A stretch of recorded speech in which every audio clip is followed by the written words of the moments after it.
So this form we have here is a simple form. We have only one group with two controls inside this group. In a large complex application, you might have a form with multiple subgroups. So let me show you how to implement that. Imagine these username and password controls are part of a larger form. And in that form, we're going to have a subgroup called account. So here in our form group object, I'm going to add a key called account. And here, instead of creating a new form control, I'm going to create a form group.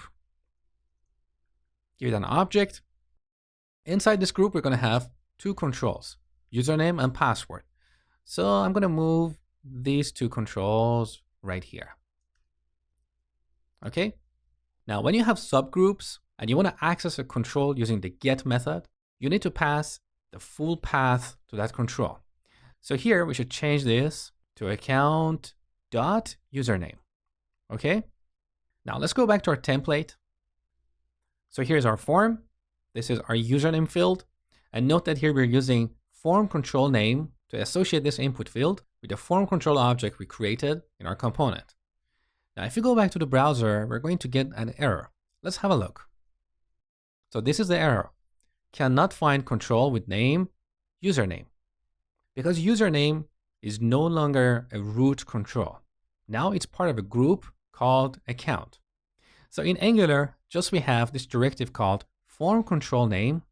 We have another directive called form group name. So let me collapse this form group here. So we have two form groups, username and password.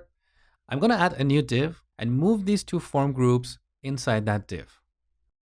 So here is a div. I'm going to wrap these two form groups with this div. Okay, like this. Now on this div, we apply a directive called form group name. And here we set the name of our group, which is account.